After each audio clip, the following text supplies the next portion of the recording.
Assalamualaikum warahmatullahi wabarakatuh. Innal hamdalillah nahmaduhu wa nasta'inuhu wa nastaghfiruh wa na'udzu billahi min shururi anfusina wa min sayyiati a'malina. Man yahdihillahu fala mudilla lahu wa man yudlil fala hadiya lahu. Asyhadu an la ilaha illallah wahdahu la syarika lahu wa asyhadu anna Muhammadan 'abduhu wa rasuluhu. Amma ba'du. Fa inna khairal kalami kalamullah wa khairal huda huda Muhammadin sallallahu alaihi wasallam. Wa syarrul umuri muhdatsatuha wa kullu muhdatsatin bid'ah wa kullu bid'atin dhalalah wa kullu dhalalatin finnar.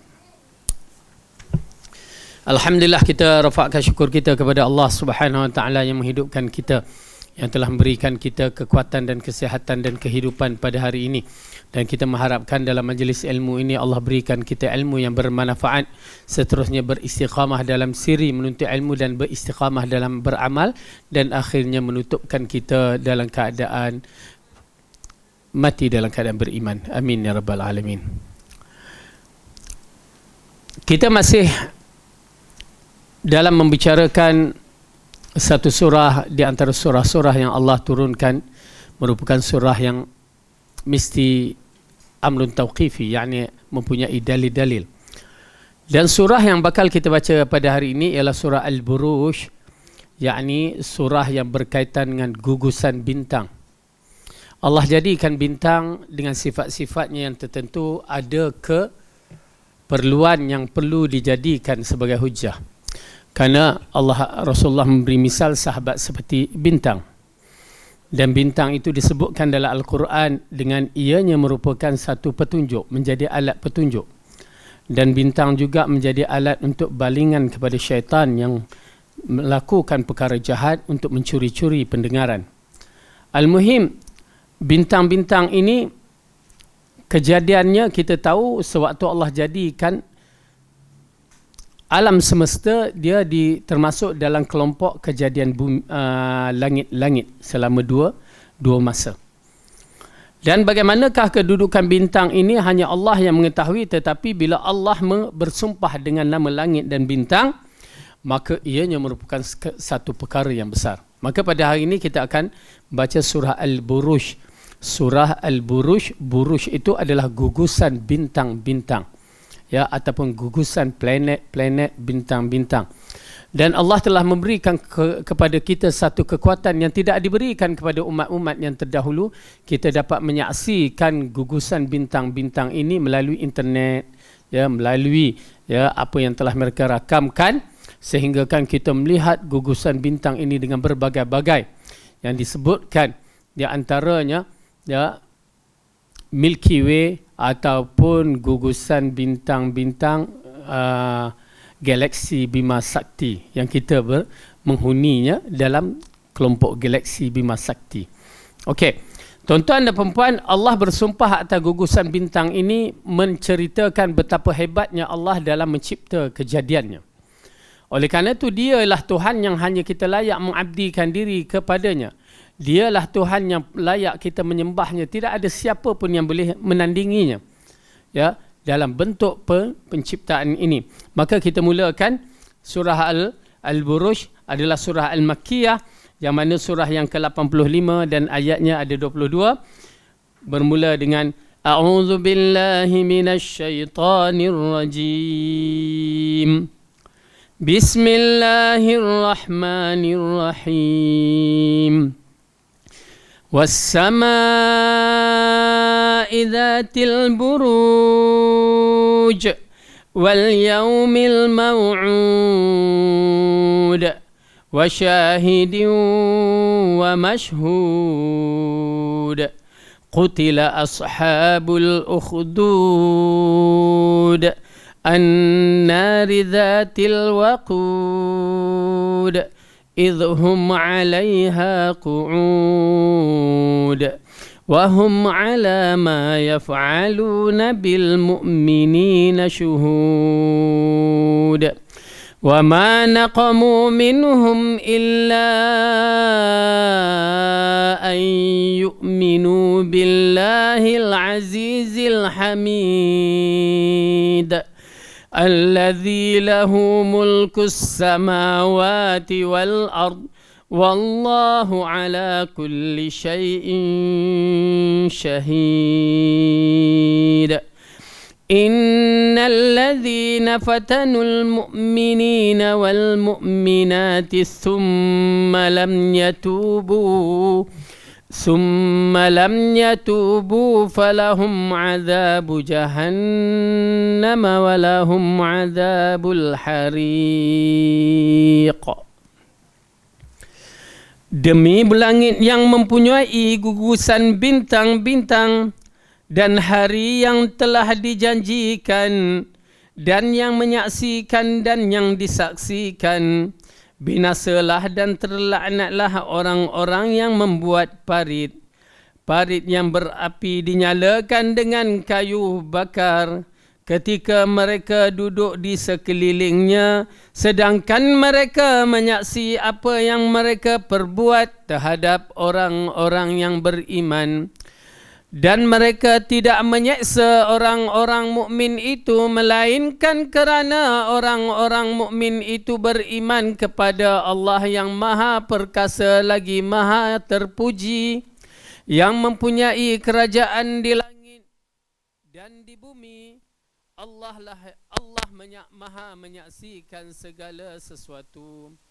Sesungguhnya orang-orang yang mendatangkan cobaan kepada orang-orang mukmin lelaki dan perempuan, kemudian mereka tidak bertaubat, maka bagi mereka azab Jahannam dan bagi mereka azab neraka yang membakar. Baik. Ibnu Katsir rahimahullah telah menerangkan beberapa perkara dalam buku ini, ya, buku Sahih Tafsir Ibnu Katsir, di mana Allah telah bersumpah dengan langit berserta gugusan bintangnya, iaitu bintang-bintang yang besar, sebagaimana firman Allah, Tabarakalladzi ja'ala fis samai burujan wa ja'ala fiha sirajan wa qamara munira. Yani Allah, segala maha suci Allah yang menjadikan di langit gugusan bintang-bintang dan dia menjadikan padanya matahari dan bulan yang bersinar. Surah Al-Furqan. Baik. Apabila Ibnu Katsir menerangkan tentang ayat mukaddimah ini dengan was-sama izatil buruj, dikaitkan dengan ayat di dalam surah Al-Furqan, yang mana dalam ayat ini pertama sekali kita menyaksikan bagaimana Allah bersumpah dengan makhluk-makhluknya yang dinamakan planet-planet dan bintang-bintang ataupun langit yang berada di atas sana. Ya, bila sumpahan itu berlaku, itu pasal bila kita menyaksikan langit-langit yang dicipta tidak memiliki tiang-tiang. Bagaimana? Apakah konsep langit itu? Sehingga begitu sekali duduk di atas tanpa tiang yang tidak jatuh sampai melainkan hari kiamat.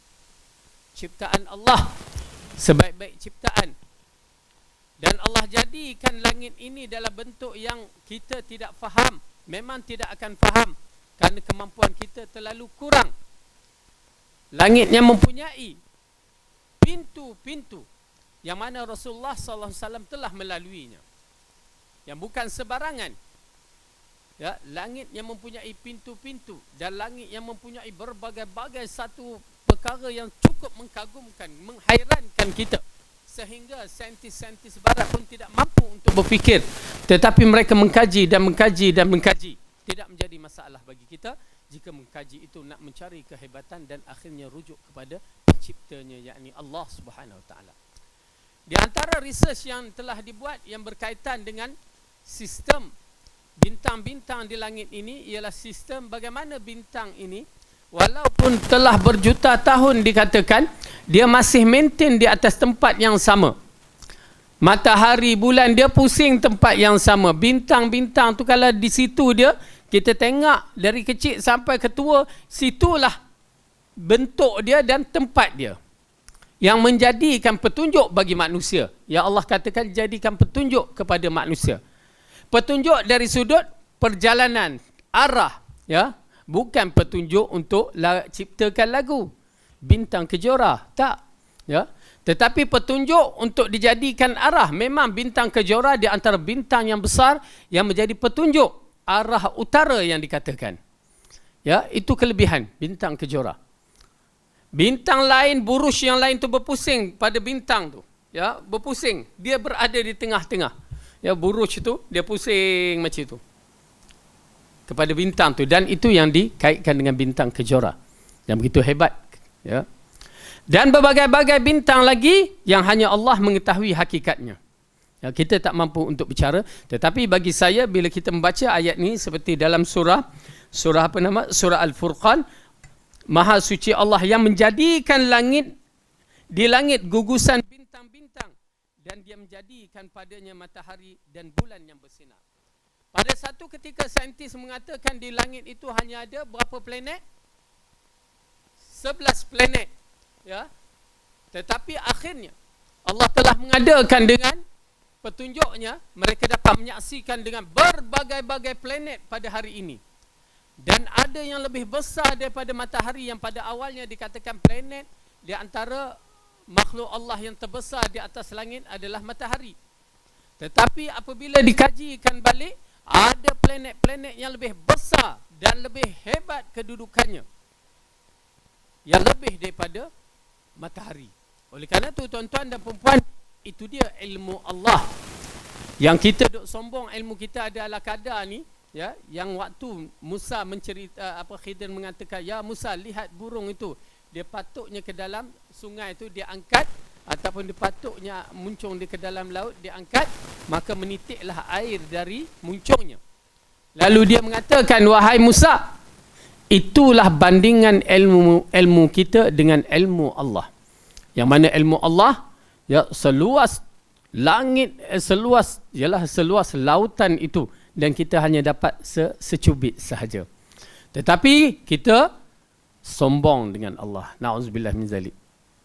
Ilmu dunia tak akan habis, dan begitu juga dengan ilmu akhirat. Maka tugas kita menuntut ilmu dan merendahkan diri. Kerana tabiat ilmu, dia tidak akan masuk kepada orang yang sombong, orang yang ego, orang yang tak mau menerima ilmu. Dia tak akan masuk. Baik. Ibnu Abbas, Mujahid wa Ad-Dahhak, Al-Hasan dan Qatadah dan As-Suddi mentafsirkan Al-Buruj, yakni gugusan bintang. Al-Minhal bin Amr menafsirkan was-sama'i dzatil buruj, demi langit yang mempunyai gugusan bintang, yang demi langit penciptaannya yang sangat baik. Okey? Langit yang Allah ciptakan yang terlalu baik memang tidak dinafikan, dan ianya akan berlaku satu peristiwa akhir zaman, yakni kiamat. Langit akan terbelah. Ya, buat masa ni tak ada terbelah. Selagi belum sampai, maka ianya masih lagi dalam pemeliharaan Allah Subhanahu Wa Taala. Kemudian Ibnu Jarir memilih pendapat yang menyatakan bahawa maksud buruj tersebut adalah fasa-fasa peredaran matahari dan bulan, iaitu ada 12 fasa.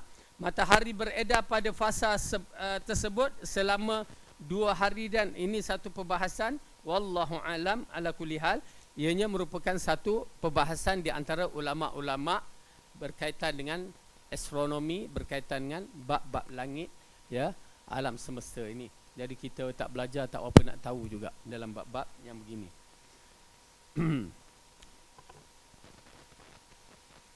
Kemudian Ibnu Katsir mengatakan tafsir tentang hari yang dijanjikan serta penjelasan tentang syahid yang menyaksikan dan masyhud yang disaksikan. Allah berfirman, wal yaumil mau'ud wa syahidin wa masyhud, dan demi hari yang dijanjikan, demi hari yang menyaksikan yang disaksikan. Ibnu Abi Hatim meriwayatkan dari Abu Hurairah, ia berkata, Rasulullah menafsirkan ayat wal yaumil mau'ud, dan demi hari yang dijanjikan, yakni hari kiamat. Okey, al-mau'ud, hari yang dijanjikan itu adalah hari kiamat. Tuan-tuan dan perempuan, letakkan dalam diri kita beriman tanpa banyak bicara. Kejadian kiamat akan datang, akan sampai kepada kita, sama ada kita hidup ataupun kita mati. Dan hari itu adalah hari perpisahan antara kehidupan dunia dengan kehidupan akhirat. Alam barzah pun terputus pada ketika itu, dan kita menuju ke alam akhirat. Dengan arti kata lain, alam barzah masih lagi dikategorikan perjalanan kita di muka bumi. Ya, kerana apa? Kerana amalan-amalan yang kita tinggalkan untuk diwariskan ataupun mendapat ganjaran, apa dia? Ilmu yang bermanfaat, sedekah jariah, dan juga doa anak yang soleh, ya, yang memberi peranan yang penting dalam siri kita di alam barzah, ya, ini.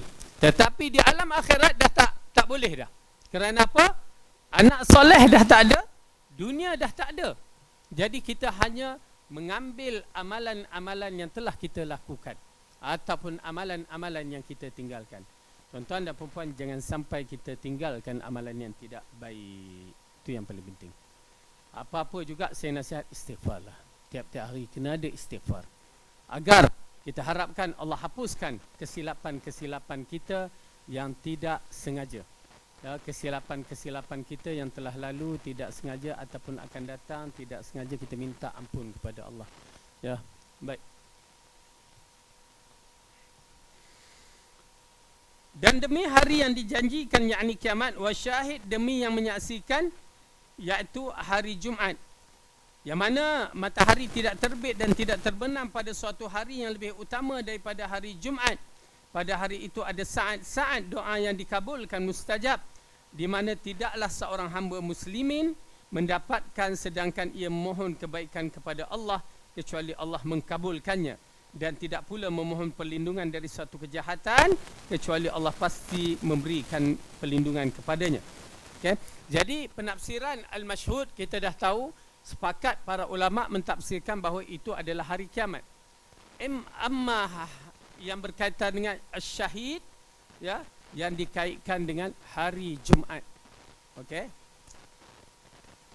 Hari Jumaat, kerana hari Jumaat adalah sayyidul ayyam, ketua kepada hari-hari yang lain, dan ianya mempunyai kelebihannya yang tersendiri, yang mana kita tahu bahawa pada hari tersebut, ya, waktu selepas asar merupakan waktu yang dikatakan doa mustajab akan berlaku di situ.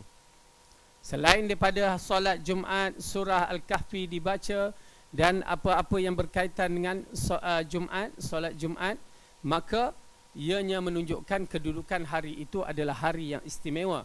Bahkan terdapat dalam hadis mengatakan barang siapa yang mati pada hari Jumaat, di antara sifat-sifat orang yang mati adalah husnul khatimah.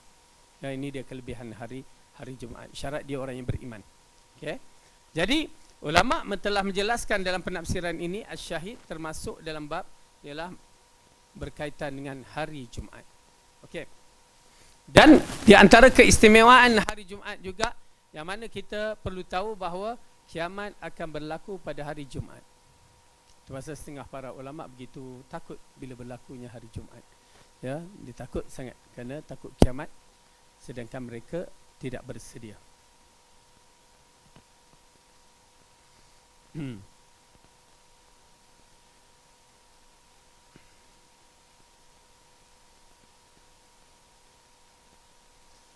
Hadis Ibnu Hatim diriwayatkan oleh Ibnu Khuzaimah, dan ia meriwayatkan hadis ini secara mauquf pada Abu Hurairah. Yang terakhir itu ialah mauquf kepada Abu Hurairah adalah lebih dekat kepada kebenaran. Diriwayatkan dari Abu Hurairah, Ibnu Abbas, Al-Hasan bin Ali, Hasan Basri, Sa'id Ibnu Musayyab, dan Mujahid, Iqramah dan Ad-Dahhaq, bahawa tafsir wa masyhud yang disaksikan itu adalah hari kiamat.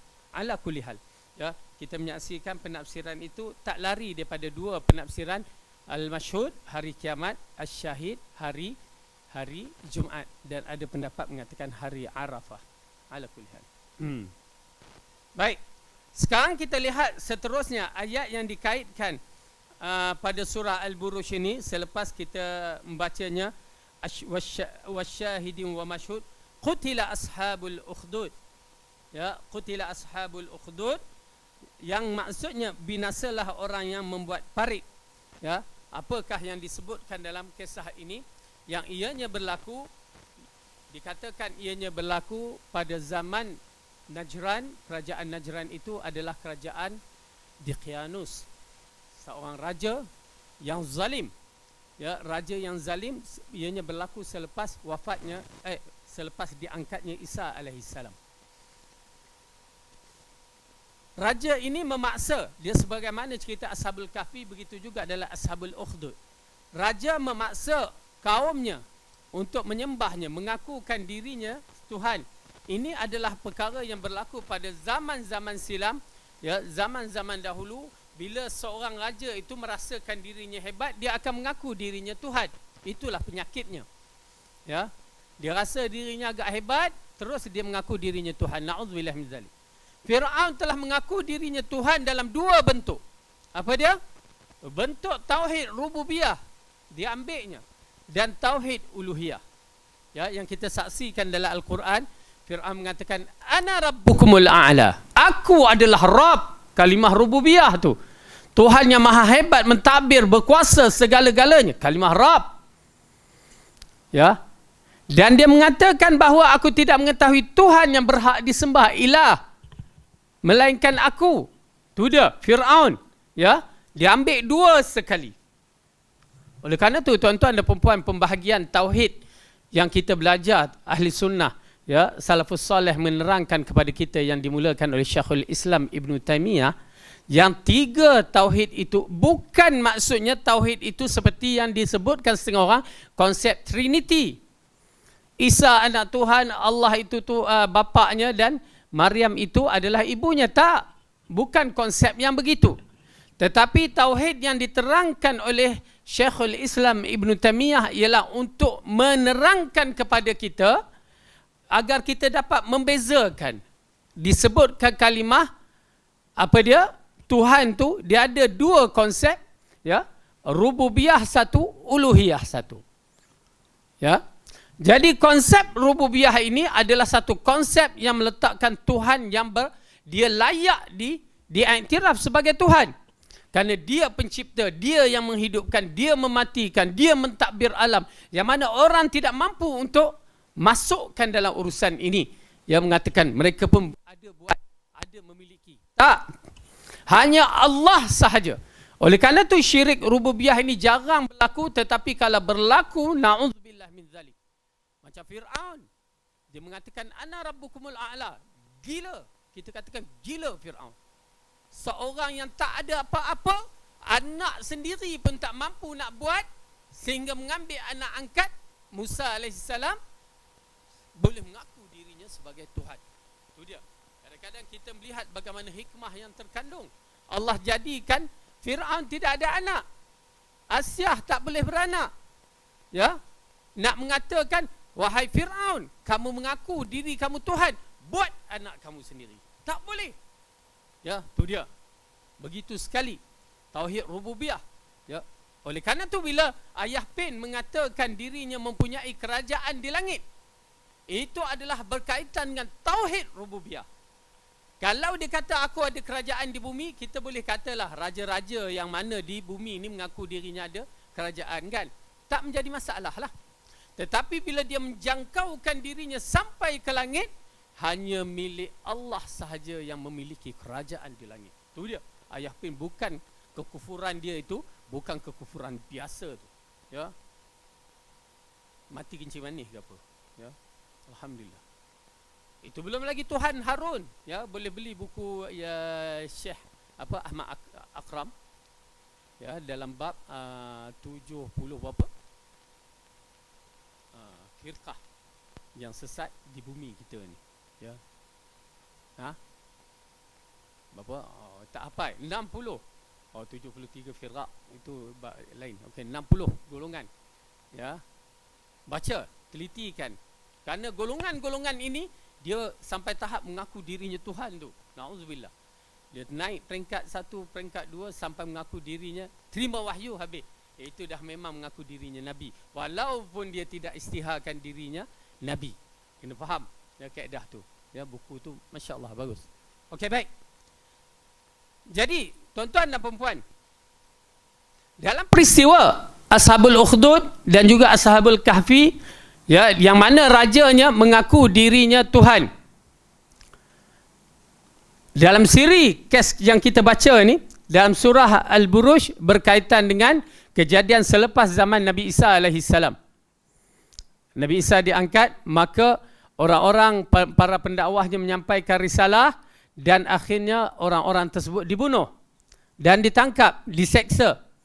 Dan salah seorangnya terselamat. Dan ini yang berkaitan dengan kisah Ashabul Ukhdud, yang mana kita akan membacanya satu persatu dan menceritanya kisah tersebut. Dan ianya berlaku di Najran dikatakan. Peristiwa ini berlaku di Najran. Baik. Bismillah.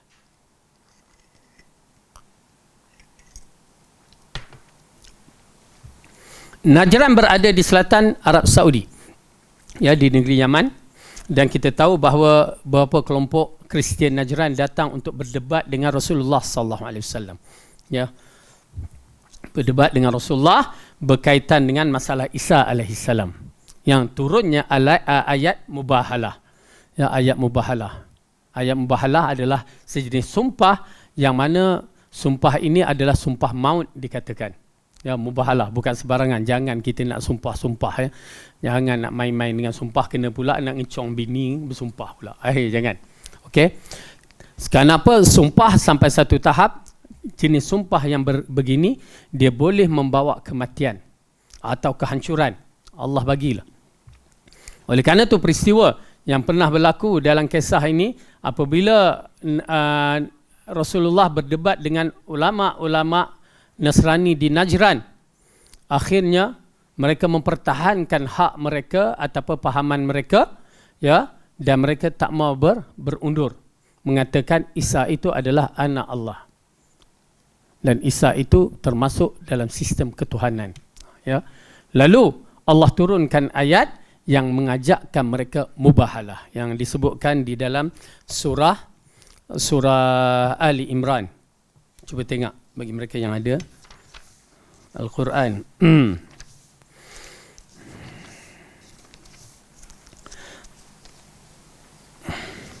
Okey. Dalam surah Ali Imran ayat yang ke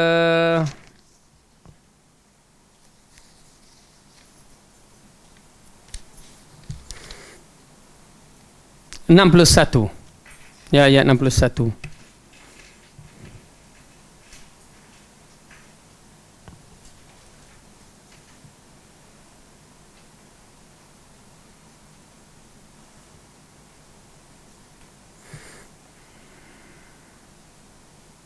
Baik. A'udzu billahi minasyaitonir rajim. فمن حاجك فيه من بعد ما جاءك من العلم فقل تعالوا ندعو أبناءنا وأبناءكم ونساءنا ونساءكم وأنفسنا وأنفسكم ثم نبتهل فنجعل لعنة الله على الكاذبين.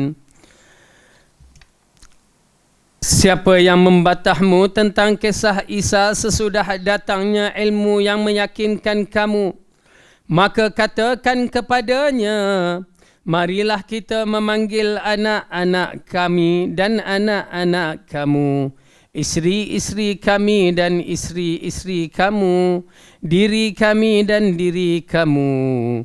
Kemudian marilah kita bermubahalah kepada Allah dan kita minta supaya laknat Allah ditimpakan kepada orang yang dusta. Okey. Ini mubahalah. Ini kalau dah emergency sangat-sangat, kita cuba tegakkan kebenaran, orang tak percaya juga, maka di situ kita boleh bermubahalah. Rasanya di Malaysia kita pernah tengok ada seorang hamba Allah mubahalah, kan? Ya, dikatakan mubahalah. Ya, di dalam masjid dia mengisytiharkan, dia tidak melakukannya yang berkaitan dengan satu kisah pembunuhan seseorang. Ya. Jadi kesan mubahalah ni berbahaya, dan apabila mereka berdebat dengan Rasulullah SAW, pada hari itu Allah turunkan ayat ini kepada Rasulullah yang menyeru kepada ulama-ulama Nasrani datang untuk bermubahalah. Okey, untuk bersumpah berkaitan dengan hujah-hujah yang telah diberikan mereka kepada Rasulullah yang mengatakan Isa itu anak Allah. Okey. Lalu mereka balik ke rumah mereka dan mereka bermesyuarat. dalam siri mesyuarat yang dikatakan itu, pemimpin-pemimpin mereka mengatakan, wahai para jemaah semua, kamu tahu siapakah dia itu? Kita tahu dia itu mempunyai ciri-ciri Nabi akhir zaman. Itu dia kan. Okay? Bahawa Muhammad itu adalah Nabi yang disebutkan dalam kitab Injil yang akan muncul di akhir zaman. Siapa kalangan kita yang mengetahui begitu, maka kita berhati-hati. Kalau kita bersumpah mubahalah ini, risiko terhadap kita, isteri kita, anak-anak kita. Bagaimana pendapat kamu semua? Semua takut. Semua takut. Nampak tak? Itu pasal Rasulullah SAW dalam siri berdebat dengan ahli kitab. Dia berdebat dengan ilmu yang mana diwahyukan. Oleh kerana itu Rasulullah mengatakan kepada kita, jika Dajjal datang sewaktu aku ada, aku yang akan berdebat dengannya untuk menyelesaikan kekeliruan.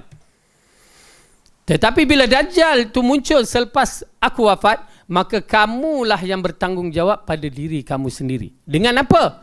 Dengan ilmu yang tepat untuk menyelamatkan diri kita masing-masing. Oleh kerana itu persoalan Dajjal bukan main-main, bukan pedang je, tetapi dengan hujah. Kita kita duduk dengan handphone kita pun baru tengok tu dah ya betul juga. Itu belum lagi dengan TikTok kan. Betul juga. Suka sangat kita dengan TikTok. Okey, ala kulli hal nak menceritakan akan berlaku satu peristiwa itu nanti di akhir zaman dengan Dajjal begitu kedudukannya. Dengan ilmu kita terpaksa berhadapan dengan dia dan dengan tenaga. Kemudian apabila mereka mengatakan begitu, mereka cabut lari. Yang dikatakan mereka lari di malam hari. Ya, tak nak berdebat dengan Rasulullah SAW. Kerana itulah kebenaran. Dan peristiwa ini pernah berlaku di zaman selepas wafatnya baginda, diriwayatkan oleh Ibnu Abbas. Saya tak pasti zaman siapa, adakah zaman Osman ataupun Ali. Tapi diriwayatkan oleh Ibnu Abbas bahawa kisah berlaku pada musim haji pembunuhan. Yang mana berlaku pergaduhan, zaman dulu bergaduh sampai berbunuh. Dia, kabilah A ni, dia bergaduh dengan kabilah B, akhirnya kabilah A bunuh kabilah B. Salah seorang kabilah A ni membunuh kabilah B. Dan kabilah A ni, semua tahu bahawa kabilah A ini inilah yang membunuh kabilah B. Salah seorang kabilah B. Lalu pada hari itu dipanggil oleh Amirul Mukminin untuk membuktikan ataupun menjadi saksi bahawa siapa yang bertanggungjawab. Setelah membuat sesiatan hak mana yang dia mampu, ya Amirul Mukminin, lalu Amirul Mukminin mengatakan kabilah A telah membunuh kabilah B. Ya, lalu kabilah A semua bangun, ya. Semua bangun mengatakan tidak, kami tak tahu benda ni. Kan? Sedangkan mereka tahu. Semua tu tahu. Lalu berlaku sedikit perdebatan dan akhirnya Amirul Mukminin mengatakan kalau begitu mari kita bermubahalah. Tu dia, mubahalah dia berlaku ya. Dia akan berlaku sepanjang zaman. Kerana ia adalah senjata orang mustada'afin, orang yang terinaya. Kerana kita ni bukan semuanya boleh berdebat, boleh berbahas. Ya, tetapi kadang-kadang kita ni orang yang lemah, sampai kita terinaya, kita dah tak ada siapa yang boleh membantu. Tetapi ingat, Allah akan membantu kita. Maka dalam peristiwa itu, setelah memintakan penjelasan, akhirnya mereka sepakat menafikan di antara mereka yang membunuh kabilah B. Maka bila dah tak ada, dah dengan bukti dan mereka bersumpah. Lalu dia arahkan kita bersumpah, lalu pihak A bersumpah, pihak B pun bersumpah. Ya, bila pihak B bersumpah dan menyebutkan kalimah ini, Ibnu Abbas meriwayatkan pada tahun berikutnya tidak seorang pun kabilah A, maksudnya dari kabilah A ini tak seorang pun datang menunaikan haji. Apa maksudnya? Allah hapuskan semuanya. Tu dia tuan-tuan dan perempuan, jangan main dengan mubahalah. Ya, jangan main dengan mubahalah. Kerana apa? Dia boleh menyebabkan seseorang itu akan mendapat rugi yang tersangat-sangat. Kalau salah-salah lah, mengaku je lah. Nak buat macam mana dah bersalah. Ya, ala kulli hal. Baik. Maka peristiwa ini bermula pada zaman yang dikatakan berlaku di zaman selepas Nabi Isa alaihissalam, yang mana raja di Kianus rasanya Baitul Ashabul Kahfi. Yang sini raja apa ya nama dia?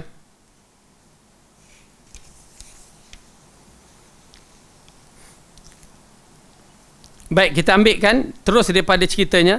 Imam Ahmad meriwayatkan dari Syuhaib bahawa Rasulullah bercerita, dahulu sebelum masa kalian ini ada seorang raja yang memiliki seorang pengsihir.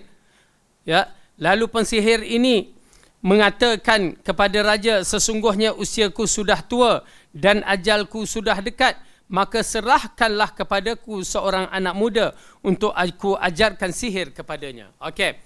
Dalam bab ini, tuan-tuan dan perempuan, kisah zaman yang kita tahu, zaman Fir'aun, dia menjadi raja dan dikelilingi oleh ahli sihir.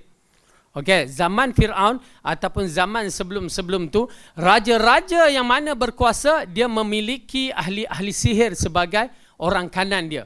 Kenapa? Nak jaga kedudukan dia, dia gunakan sihir. Dan kita tahu sihir adalah mainan mata pada zaman itu. Okey.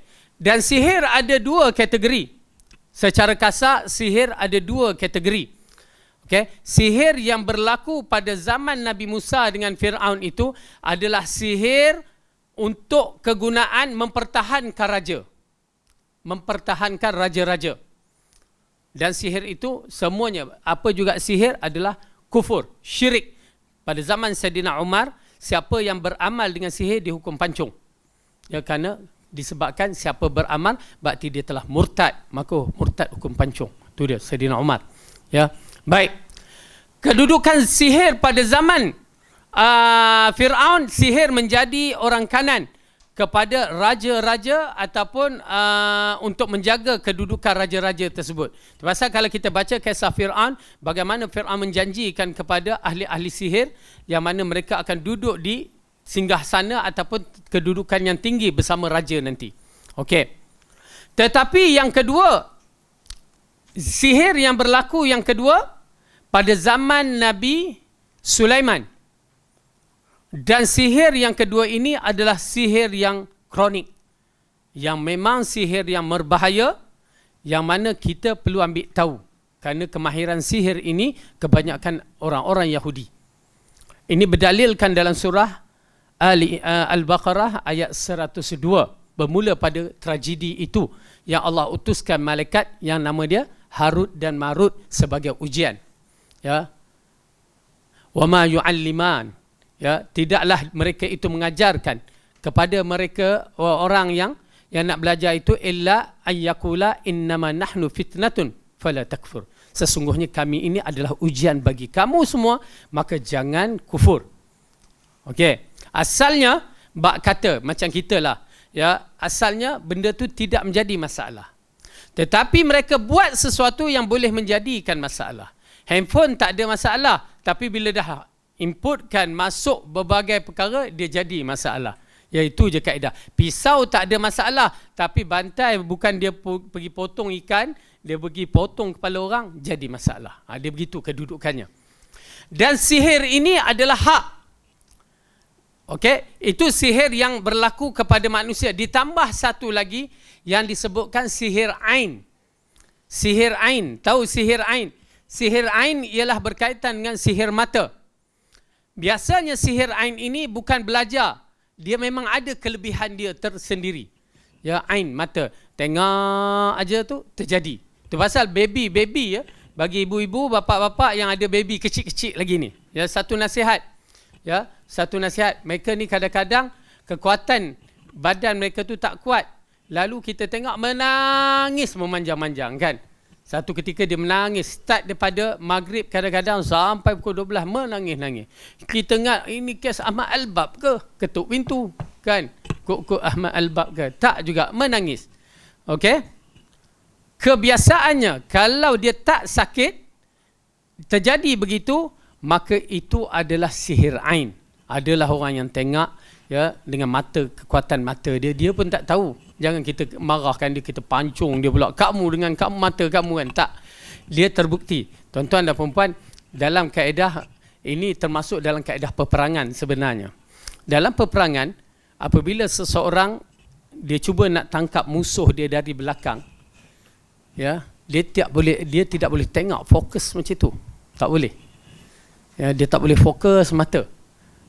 Pernah tak kita tengah duduk-duduk dalam masjid, tiba-tiba kita toleh orang tengah tengok kita kan?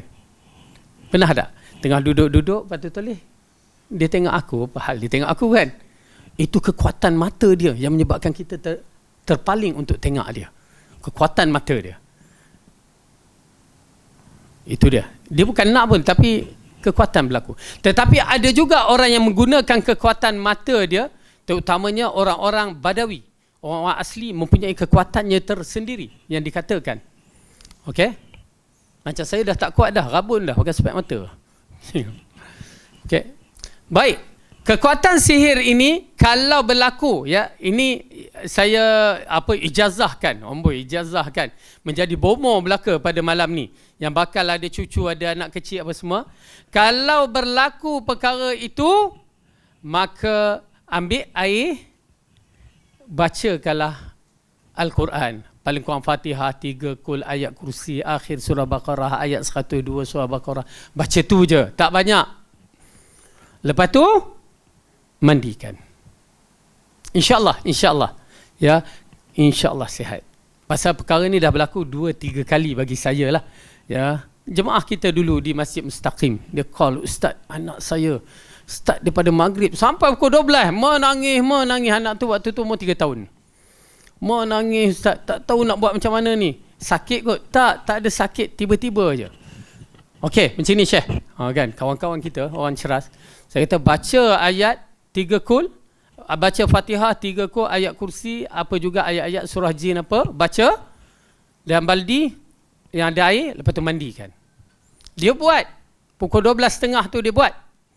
Ya, dia baca, anak marah, macam marah lah. Ya, jangan baca. Lepas tu dia baca. Lepas tu waktu nak mandi tu dia cerita, Ustaz, anak saya gigit tangan saya. Tak pernah gigit ni, dia gigit. Tapi saya jiruskan juga. Jirus. Habis mandi, alhamdulillah, tak sampai 20 minit, ya, tidur, hilang. Itu yang pertama. Ya. Bomo mana tu, bomo siap berapa sengit pula. Yang kedua, yang berlaku di Shah Alam macam tu juga, dia call, telefon, kes yang lebih kurang sama je. Ya, saya suruh buat macam tu, alhamdulillah pun begitu. Ya. Dan ada seorang dua yang mana depan mata kita pun suruh buat macam tu. Begitulah. Okey, jadi ini amat penting lah. Tak payahlah nak pergi ke jumpa bomo ke apa ke, ya. Lepas tu menangis kita pula yang meraung, ya, tak payah. Buat macam tu dan tawakal kepada Allah, ya. Kenapa? Kadang-kadang kita menyaksikan mereka pergi ke bomo kena tipu lagi, dan pergi ke klinik pun tak boleh buat apa-apa. Dia bagi sesuatu, kadang-kadang ialah ubat-ubat yang bentuk chemical ni bermasalah kadang-kadang. Wallahu alam. Okey. Itu dia sihir. Tetapi dua sihir ini yang masih kekal, yang paling jahat adalah sihir pada yang berlaku pada zaman Nabi Sulaiman. Itulah masyarakat kita beramal. Ya, kadang-kadang waktu nak nikah tu kan, nak nikah tergagap-gagap, tak boleh. Ya. Tak boleh. Bila cari tengok tanam katak di bawah tempurung dalam tanah. Itu sihir. Ya. Sihir. Saya ingat lagi orang-orang tua aja budak-budak menyihir. Ya, kami waktu tu saya darjah 6. Ya, dia ajar budak tu nakal lah. Dia ambil mancis, lepas tu pergi kacau anak dara orang. Budak perempuan sekolah. Sihir. Nampak simple sihir. Saya tanya, macam mana tu? Ya, dia kata, semua kena curi syarat dia. Oh, dia tak boleh ambil dekat rumah, tak boleh. Dia kena ambil curi. Ui, nampak tak sihir? Kalau nak tahu, itulah sihir. Benda-benda yang kena buat sihir, benda yang haram. Lagi cepat. Ya. Okey? Jadi sihir-sihir yang sekarang ini, sihir pemisah, sihir apa lagi? Ya, berbagai sihir yang ialah banyak kepada sihir memecahkan suami isteri. Tapi bukan semua, ya.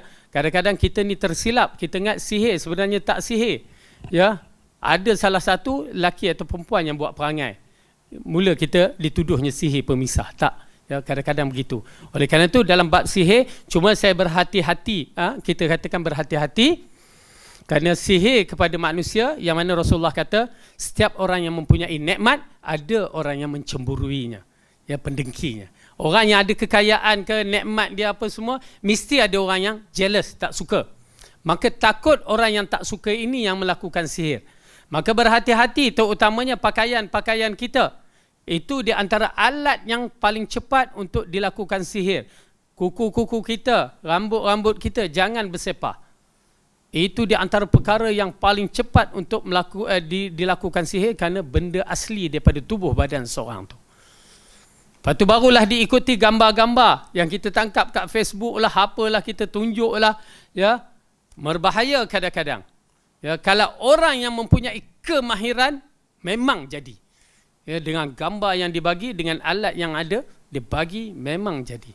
Oleh kerana itu saya nasihatkan dalam bab-bab itulah, kalau tak perlu, ya, tak usahlah tangkap gambar, tak usahlah tayang sangat keluarga kita di tempat-tempat dalam Facebook tu ke apa, dah lah, ya, kerana kebaikan diri kita.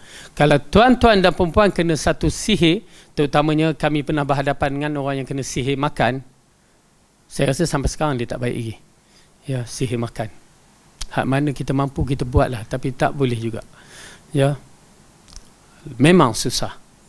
Memang susah. Hanya Allah yang mengetahui, ya, kedudukan tu. Baik. Jadi dalam kisah ini, apabila ahli sihir ini mengatakan kepada raja, wahai raja, aku ni dah tua, tak lama lagi aku akan mati. Masya Allah tahu dirinya akan mati, ya. Ya, tapi tak nak bertaubat.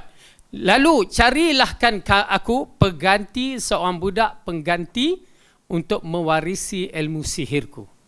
Jadi bila raja mendengarkan apa yang dikatakan, lalu sang raja menyerahkan seorang anak muda kepada penyihir tersebut agar dia dapat mengajar sihir kepada anak tersebut.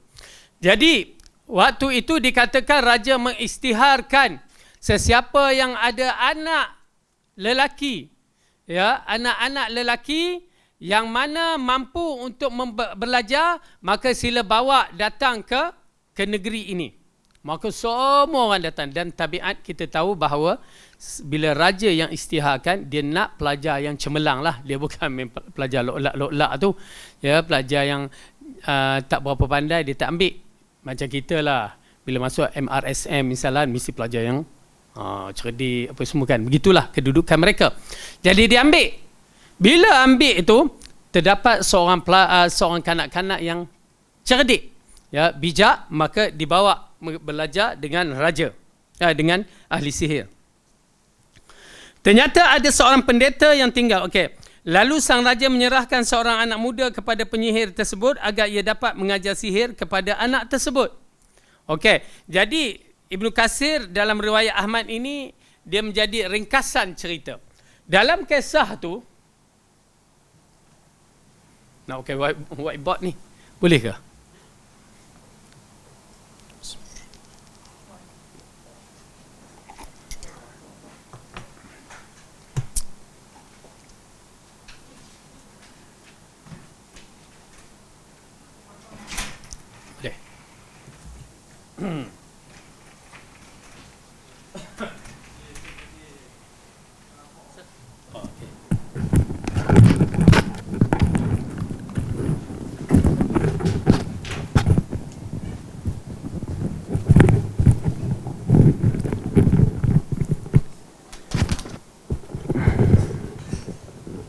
Okey, kisahnya panjang. Jadi diringkaskan, apabila budak ni belajar, ya, rumah budak tu, misalnya kita ambil, jatuh. Rumah budak pun sama. Baik, rumah budak tu, kita orang Malaysia macam ni rumah lebih kurang. Okey. Okey. Oh, Masya Allah. Ini permanen ni.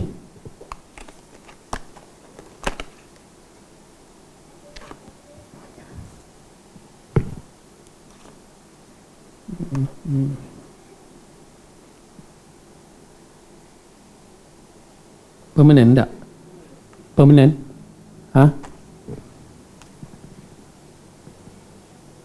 Permanent. Tak usah. Baik. Kisahnya lebih kurang beginilah. Sini ada bukit. Okey. Ni istana. Istana macam mana nak buat istana pun tak tahu. Ya. Buatlah besar sikit istana tu. Okey. Istana. Budak ni berjalan. Okey. Tak nampak sana. Jangan duduk belakang. Okey. Dia cara dia berjalan lebih kurang macam tu. Okey. Dari rumah terpaksa lalu dekat dengan bukit, kawasan-kawasan bukit ni, ya, baru sampai istana. Ini jalan kampung, ya. Waktu tu tak ada Google Map. Okey. Waze pun tak ada lagi. Cuma jalan itu je. Jadi tiap-tiap hari dia akan pergi belajar, pergi ke sini sampai ke istana. Petang balik, lalu balik sampai ke rumah. Itulah tiap-tiap hari rutin dia sebagai penuntut ilmu. Ya, pelajar. Okey. Maka ternyata ada seorang pendeta yang tinggal di antara tempat penyihir dengan istana raja. Maka si anak mendatangi pendeta tersebut. Okey, nak jadi cerita. Budak-budak kadang-kadang bila dia balik bukan dia straight ke rumah. Itu kita punya zaman dulu. Dia akan straight, dia pergi ke sungai ke, dia pergi cari buah tu ke, cari apa. Waktu kecil-kecil lah, ya. Waktu balik daripada sekolah akan singgah banyak tempat. Itu saya dulu, kecil. Okey. Jadi budak tu macam saya agak. Okey. Lepas tu bila dia pergi satu hari tu berjalan-jalan, sambil jalan-jalan tu dia ulang-alik satu hari. Dia terdengar satu suara dari arah gua kawasan bukit. Dari satu sayup-sayup terdengar suara. Ya. Yang mana mungkin orang ni tak perasan suara dia terkuat pada ketika itu. Lalu budak ni dia pergi ke arah suara. Macam ni. Kita dengar suara baby menangis kan. Dengar. Jadi dia pergi dekat nak pastikan suara apa tu. Bila dia sampai dah dekat ke dalam gua tu, ialah gua kan, agak dia punya apa ni, sound dia tu gema dia tu, ya. Dia dapat macam kita bila dengar orang baca Quran kita boleh tangkap, ini Quran ni kan. Dan dia tangkap suara ni, lafaz-lafaz tu dia faham. Maka dia pergi lagi dekat sampai orang tua tu tak sedar. Dia dengar apa orang tua tu baca. Lepas tu orang tua terkejut, tersedar. Bila tersedar, ditanya, siapakah kamu? Budak ini pun menceritakan, saya gini-gini, ya, saya adalah pelajar kepada ahli sihir di istana. Kita dengar tu terkejut, takut, ya. Kalau dia bagi tahu kepada tukang sihir raja, budak pendeta ni memang kena bunuh. Lalu pendeta ni pun, budak ni tanya beberapa perkara, lalu pendeta pun menjawab. Di situ datang, ya, budak ni terpikat ataupun suka kepada pendeta ni. Tetapi pendeta menasihatkan, berhati-hati, jangan ceritakan benda ini. Kerana apa? Kerana kalau raja tahu, maka akan ditangkap dan dibunuh. Budak ni pun kata, saya akan merahsiakan. Itu dia puncanya. Okey. Jadi berlakulah pada tiap-tiap hari dia pergi ke sini, ya, melalui jalan ni, dia akan singgah sekejap sini. Lepas tu habis tu baru dia balik. Dia pergi ke istana belajar. Lepas tu balik, dia singgah sekejap kat sini. Lepas tu dia balik ke rumah. Tiap-tiap hari buat begitu, akhirnya raja ahli sihir kata, kenapa kamu lambat sampai? Dan maknya pula, kenapa kamu lambat balik? Kan? Macam mana nak bercakap tu? Dan kenapa ahli pendeta ini mengatakan rahsiakan, sedangkan ilmu tidak boleh dirahsiakan, betul tak? Mana ada ilmu rahsia pada zaman sekarang? Kerana zaman kalau rahsia tu adalah masalah ilmu tu. Tetapi di zaman ini disebabkan pendeta itu Di antaranya tinggal seorang di kawasan itu, tak ada dah, yang lain kena bunuh. Itu pasal dia kata rahsiakan. Okey, baik. Akhirnya dia bertanya kepada pendeta, apa yang perlu aku lakukan? Lalu pendeta mengatakan, kalau kamu sampai lewat ke istana, bagi tahu bahawa mak aku suruh buat kerja kat rumah, ada homework kat sana, kan? Dan jika sampai lewat ke rumah, katakan bahawa ahli sihir tahan aku untuk buat beberapa perkara. Jadi di situlah rupanya dia banyak dapat ilmu dari pendeta ni. Dan ilmu yang dia dapat adalah mengenal pencipta, yakni Allah itu Tuhan. Kerana penduduk di situ tidak mengenali Allah sebagai Tuhan yang esa, yang unggul, yang tunggal, tetapi mereka mengenali raja mereka sebagai Tuhan. Tuhan dari sudut rububiyah dan Tuhan dari sudut uluhiyah. Akhirnya, dijadikan cerita dalam bab ini. Maka, kita tengok.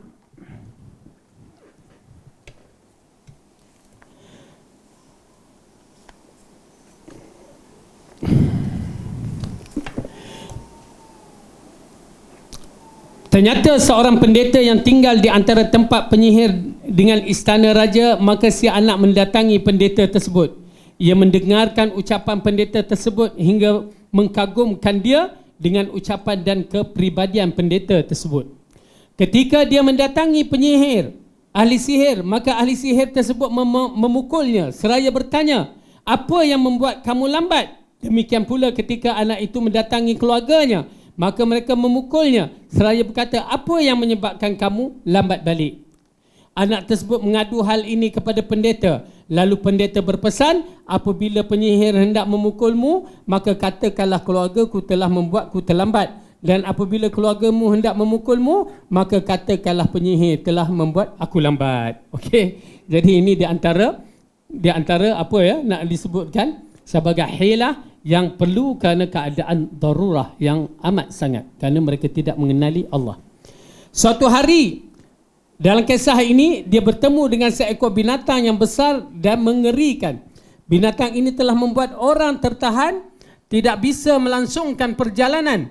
Lalu anak ini berkata kepada dirinya sendiri, inilah saat aku akan menguji agar aku mengetahui mana yang lebih disukai oleh Allah, apakah ajaran pendeta ataupun ajaran ahli sihir. Okey. Satu hari waktu dia dalam perjalanan, di mana perjalanan itu kita pun tak tahu, tetapi di tengah-tengah jalan tu telah berlaku muncul seekor binatang yang lain daripada yang lain dan ganas. Dia menghalang laluan antara sini dan ke sini, ya. Maka budak yang cerdik ni, dia mengatakan, ya, hari ini aku akan test siapa yang disukai oleh Allah, pendeta ataupun ahli sihir. Maka kita menyaksikan dalam hadis ini, Rasulullah melanjutkan ceritanya. Lalu anak itu mengambil batu seraya berkata, ya Allah, jika ajaran pendeta itu lebih engkau sukai dan lebih engkau redai dari pelajaran sihir, maka binasakanlah binatang itu sehingga orang boleh lalu. Lalu ia pun melemparkan batu tersebut kepadanya hingga binatang tersebut mati terbunuh dan akhirnya orang mampu lalu di kawasan itu.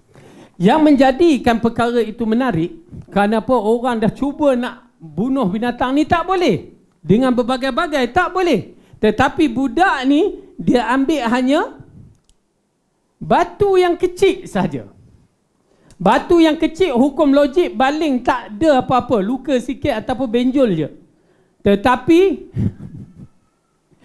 Tetapi apa yang berlaku bila dia baca kalimah Allah tu dengan nama Allah tu, dia baling terus mati. Berarti bercanggah dengan adat biasa. Kan bercanggah dengan adat biasa. Adat biasa batu baling kecil tak mati, ya, tapi tiba-tiba baling kecil dengan kalimah bismillah, maka terus mati, ya. Yang menyebabkan waktu itu siapa yang menyaksikan? Orang ramai yang menyaksikan. Okey, orang ramai yang menyaksikan. Bila orang ramai menyaksikan, mulut pun banyak. Bila mulut pun banyak, dia cepat. Bila mulut tu banyak, dia berjalan cepat macam kita. WhatsApp, pum sekali, zoom seluruh dunia. kan? Sampailah kepada raja. Maka bila sampai kepada raja, kita sambung minggu depan. Okey. Baik, insya-Allah kita akan sambung pada pelajaran yang akan datang. Apakah yang berlaku terhadap pemuda ini dan ahli sihir dan juga pendeta. Ya, peristiwa ini adalah menggerunkan sebenarnya, dan ianya merupakan ujian kepada orang-orang ahli sunnah yang berpegang sunnah akan menyaksikan peristiwa ini mungkin akan berulang kalau kita tidak berhati-hati. Wallahu a'lam bissawab. Yang baik itu datang daripada Allah, salah silap daripada saya sendiri. Aqulu qawli hadza wa astaghfirullah li wa lakum. Wassalamualaikum warahmatullahi wabarakatuh.